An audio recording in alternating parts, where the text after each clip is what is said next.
Hello friends, जय हिंद, वंदे मातरम। Welcome back to our YouTube channel. Friends, आपने अभी हाल फिलहाल में इस तरीका के आर्टिकल्स देखे होंगे।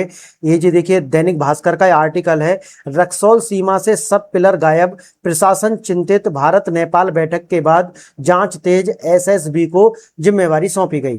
ठीक है, और देखना जन जागरण का देखना, बिहार के सीमांचल में 222 सीमा पिलर क्षतिग्रस्त या लापता।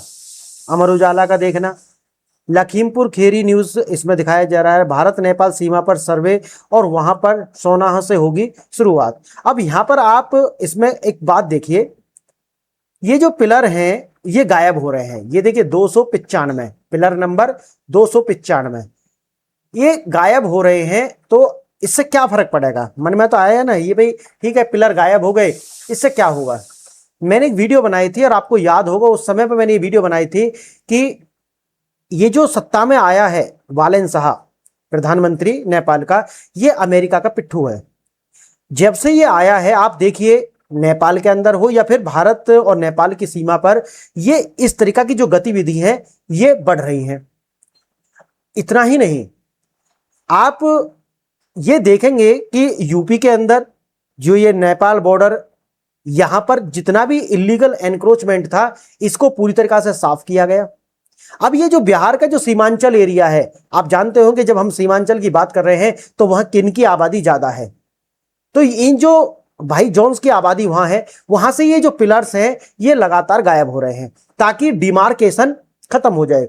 डिमार्केशन अगर खत्म होगा तो वहां पर इनका जो एनक्रोचमेंट का जो तरीका है वो आगे आसानी से बढ़ सकता है। इसी को लेकर के ये पिलर्स जो है वो लगातार गायब हो रहे हैं। इसमें अमेरिका के पिट्ठू की भी गलती है और साथ ही साथ में भारत के अंदर जो ये ज़ॉम्बीज हैं ये तो ये सारे कार्य कर ही रहे हैं, क्योंकि ये वही 0.5 फ्रंट है जो भी भारत के अहित में होगा। ये टर्माइट्स हैं, ये भारत को अंदर से खोखला कर रहे हैं। क्लियर? तो ये सीमा पर ये जो सारा कार्य है इसके लिए हो रहा है ताकि वहां एनक्रोचमेंट हो। इलीगल गतिविधि आप देख रहे हैं कि भाई जितना भी इलीगल गतिविधि है वो नेपाल बॉर्डर, क्योंकि पोरस बॉर्डर है, किसी तरीका की ज्यादा जांच वाच है नहीं, वहां से ये भारत के अंदर प्रवेश करते हैं। और साथ ही साथ में क्योंकि सीमांचल का एरिया, तो वहां तो ये इनकी आबादी है, और इनकी आबादी का मतलब आप समझ रहे हैं ना। हाँ, तो वही स्थिति बन जाती है जहां पर ये उन सबको अपने यहां पर शरण देते हैं। और कुछ तो लोग कहते हैं कि भैया ऐसी भी स्थान है जहां कोई जा नहीं सकता। अगर आज भी अगर बिहार के अंदर हो या यूपी या भारत के अंदर ऐसे स्थान है तो ये प्रशासन के लिए डूब मरने की बात होनी चाहिए। देखिए, तस्करी हो या फिर अतिक्रमण हो, इसको बढ़ावा दिए जाने के लिए ये सारे कार्य हैं। भारत की देखिए इंटरनल सिक्योरिटी के लिए बहुत बड़ी थ्रेट है। मैं कई सारी वीडियो बना चुका हूं, और याद करिए राहुल गांधी की वो बात कि बारूद बिछाया गया है, ये बारूद बिछ चुका है। अब जरूरत है से स्लीपर सेल बिछे हुए हैं भारत में, लाखों करोड़ों स्लीपर सेल्स भारत के अंदर है, उनको एक आदेश मिलने की जरूरत है। मैंने वीडियो बनाई थी, आप देखिए, जो प्रेस करने वाला है, जो सब्जी बेचने वाला है, जो फल बेचने वाला है, जो ठेला लगाने वाला है, जो आपके घर में दूध लाने वाला है, जो सफाई करने वाली है, जो बर्तन साफ रोटी बनाना सफाई कर्मी है, भाई उन पर नजर रखने की आवश्यकता है। ये स्लीपर सेल्स हो सकते हैं ये, क्योंकि आईएसआई ऐसा छोटा मोटा प्रोजेक्ट लेकर के नहीं चलते। 1000 कट्स इंडिया को देने हैं भाई, ब्लीड करता रहना चाहिए। वो 50 साल 30 साल 40 साल का वो लेकर के चलते हैं, और ये उसी का भारत की जो इंटरनल सिक्योरिटी है उसके थ्रेट का ये एक भाग है। ऐसा मत समझ लेना कि कोई ये अलग कोई साइलोज में घटना घट रही है, नहीं, वो सारे मिलकर के कार्य कर रहे हैं।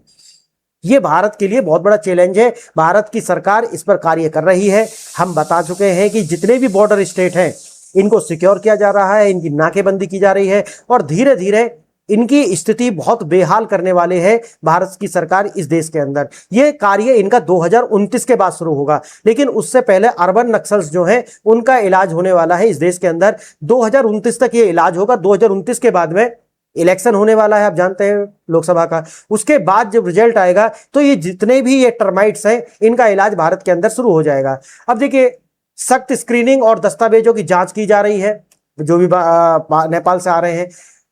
34 उन्नत वॉच टावर्स का निर्माण करने की बात की गई है, जिससे लगभग 2 से 4 किलोमीटर की जो दूरी है वो दिखेगी, और जो भी एनक्रोचर होगा, जो भी घुसपैठिया होगा, उसको वहीं पे न्यूट्रलाइज करने के भी आदेश है। एसएसबी को जो है इसकी जिम्मेवारी दे दी गई है। 25 किलोमीटर का जो संवेदनशील दायरा है वहां पर वाइब्रेंट विजिलेंस प्रोग्राम के तहत ये सारे के सारे टावर्स स्थापित किए जाएंगे।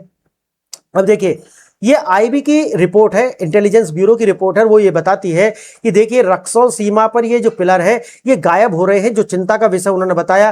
क्योंकि क्योंकि ये चिंता का विषय है, क्योंकि अगर ये गायब हो रहे हैं तो आप समझ लीजिए कि ये एनक्रोचमेंट और इलीगल जो गतिविधि है उनको बढ़ाने के लिए एक फर्टाइल ग्राउंड तैयार किया जा रहा है। अब सीमांचल का क्षेत्र है तो आपको मैंने जैसे कि बताया वहां पर इसी तरीका के लोगों की जो संख्या है वो आप बहुमत में है। वहां का अभी विधानसभा का जो चुनाव हुआ आपस में देखिए कौन जीत कर आया, वो तो सेना को कह रहा कि भाई वहां का जो विधायक है कि हम इनको जगह नहीं देंगे। सोचिए, छावनी बनाने की जगह देने के लिए तैयार नहीं है। आप सोच सकते हैं कि किस स्थिति में हम जी रहे हैं।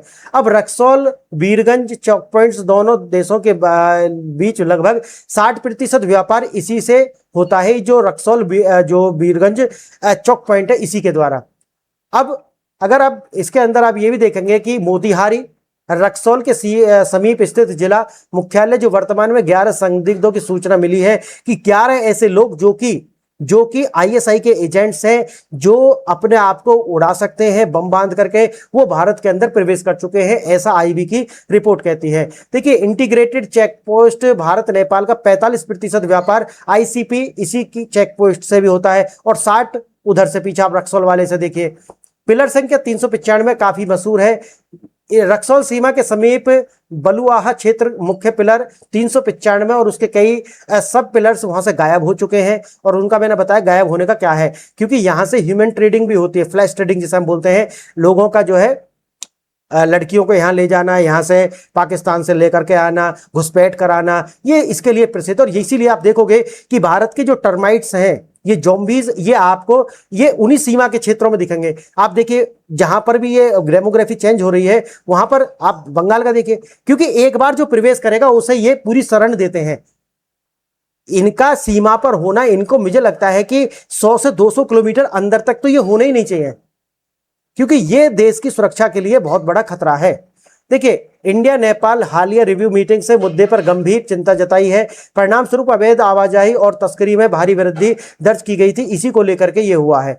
अब देखिए संप्रभुता की पहचान पिलर पर उकेरी गई जानकारी स्पष्ट करती है कि कौन सा हिस्सा भारत का है, कौन सा हिस्सा अभी नेपाल का है। लेकिन अगर आप इसे हटा दोगे तो जो नो मैंस लैंड है उसको आसानी से कैप्चर कर सकते हैं। वहां पर मस्जिद बना सकते हैं, मदरसे बना सकते हैं, इलीगल जो है कब्जा करके रख सकते हैं। लेकिन अगर पिलर होगा तो उसको डिमार्केशन हो जाएगा और ये वो कार्य नहीं कर पाएंगे। इंटेलिजेंस ब्यूरो की पुख्ता रिपोर्ट के अनुसार 11 संदिग्ध व्यक्ति रक्सौल सीमा के खुले रास्ते का फायदा उठा करके अवैध रूप से भारत में प्रवेश कर चुके थे। अज्ञात व्यक्तियों के आपराधिक सिंडिकेट यानी कि टेररिस्ट एलिमेंट होने के जो चांस है वो बहुत ज्यादा है, ऐसा आईबी का मानना है। पूर्वी चंपारण के मोतिहारी और आसपास के सभी संवेदनशील क्षेत्रों में हाई अलर्ट जारी कर दिया गया है और पुलिस और सशस्त्र बलों द्वारा सघन तलाशी पूरी तरीके से अभी जारी है। अब देखिए घुसपैठ के लिए रक्सौल ही क्यों चुना? हाई मूवमेंट जोन, रोजाना हजारों लोग वहां से निकलते हैं, मालवाहक आवाजाही होती है। दूसरा है भीड़ भाड़ वाला और इनकी वहां पर आबादी, कैमोफ्लेज करना आसान है। सुरक्षा की वैधता यही है कि लगातार व्यावसायिक गतिविधियों के कारण सामान्य नागरिक, व्यापारी और आपराधिक तत्वों के बीच में अंतर कर पाना जो सुरक्षा बल होते हैं, जिन्हें बॉर्डर सिक्योरिटी फोर्स कहते हैं, उनके लिए थोड़ा दिक्कत हो जाता है और इसी का फायदा उठा करके ये अंदर आ जाते हैं। अब देखिए गायब पिलर्स भीड़ भाड़ वाले इलाके में सीमा रेखा को और भी धुंधला कर देते हैं। अगर वहां ये नहीं होंगे तो इससे समस्या क्रिएट होने वाली है। अब देखिए ऐतिहासिक और वर्तमान स्थिति में अगर हम देखें, मुख्य कारण है प्राकृतिक मानसून, नदियां और उफान, ये सब क्या करते हैं, नेचुरल बाउंड्री बनाते हैं। लेकिन अप्राकृतिक और अज्ञात संभावित मानवीय हस्तक्षेप और साजिश, ये हमारा करंट स्टेटस है। मौसम का पैटर्न केवल मानसून या बाढ़ के दौरान, अगर आप वर्तमान में देखोगे तो बिना किसी प्राकृतिक आपदा के वर्तमान मौसम, ये सब आपको प्रभावित, वो वाला जो रक्सौल वाला क्षेत्र है ये सब आपको दिखाई पड़ने वाला है। अब देखिए यहाँ पर वो पूरा दिखाया गया है कि एक थ्रेट, एक एस्केलेरेशन क्या है। देखिए पिलर्स गायब हो रहे हैं, सीमा की जो स्पष्ट भौतिक पहचान है वो खत्म हो रही है। नो मैंस लैंड जो मैंने बताया कि उसको एनक्रोच करना आसान हो जाएगा यहाँ से। तस्करी और अवैध आवाजाही, यहाँ पर ब्लैक मार्केट, ड्रग्स और ह्यूमन ट्रेडिंग, याद रखना ये भी, क्योंकि सीमांचल में इनका होना अपने आप में बहुत बड़ी थ्रेट है भारत की इंटरनल सिक्योरिटी के लिए। और आतंकियों को घुसपैठ और उनको शरण देने का कार्य ये लोग करते हैं, क्योंकि वही चलता है इनमें, तो आप अच्छे से जानते हैं। देखिए, भारत सरकार की प्रतिक्रिया, तत्कालिक सुरक्षा उपाय, सशस्त्र बल को वहां पर उनकी पूरी गतिविधि पर जांच रखने के लिए, और नेपाल बॉर्डर की सुरक्षा की जिम्मेवारी अब एसएसबी को सौंप दी गई है। वहां पर ये पेट्रोलिंग हो, चौकसी हो, उसका कार्य करेंगे। सघन जांच की भी पूरी तरीका से, डॉक्यूमेंट्स की सघन जांच हो, नेपाल से आने और जाने वाले हर व्यक्ति का पूरी तरीका से दस्तावेज की स्क्रीनिंग हो, और साथ ही साथ में तकनीकी जांच के लिए मेटल डिटेक्टर्स का उपयोग करने की बात भी यहां पर कही गई है, कि बिना इलेक्ट्रॉनिक जांच के वहां से कोई भी वाहन जो है वो आना जाना ना कर पाए। अब गृह मंत्रालय का जो ढांचागत अपग्रेड है वो भी देख लीजिए। 34 एडवांस वॉच टावर की बात जो मैंने आपको बताई है, उस 25 किलोमीटर के एरिया में होने वाली है। जो ड्रोन सर्विलेंस है वो भी यहाँ पर होने वाला है। 20 से 25 किलोमीटर की स्ट्रेचिंग एरिया में लगातार जो सर्वाइलेंस है वो होने वाला है ड्रोन्स के द्वारा और हाई टेक्नोलॉजी के द्वारा।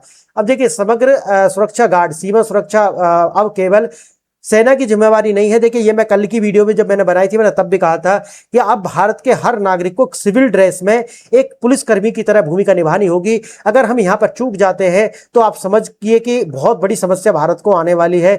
जितना भी मैंने आपको बताया कि इसके अंदर जो आपके घर में सफाई करने वाला है, जो रोटी बनाने वाला आता है, बाहर से आती है, जो दूध वाला है या दूध वाली है, जो भी है ना, ये पोटेंशियल स्लीपर सेल हो सकते हैं पाकिस्तान के। तो आपको बिना पुलिस वेरिफिकेशन के इनको नहीं रखना है। अगर किसी व्यक्ति पर आपको संदेह होता है कि यार ये व्यक्ति यहाँ की रेकी कर रहा है, जाइए पुलिस में उसकी शिकायत कीजिए और उसकी वेरिफिकेशन कराइए।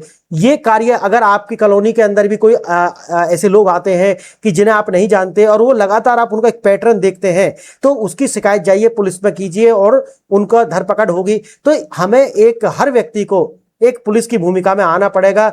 और अगर ऐसा, अच्छा, सरकार तो इसके लिए कानून बनाएगी कि अगर कोई व्यक्ति ये नहीं करता है तो उसके लिए भी उतनी ही सजा होनी चाहिए।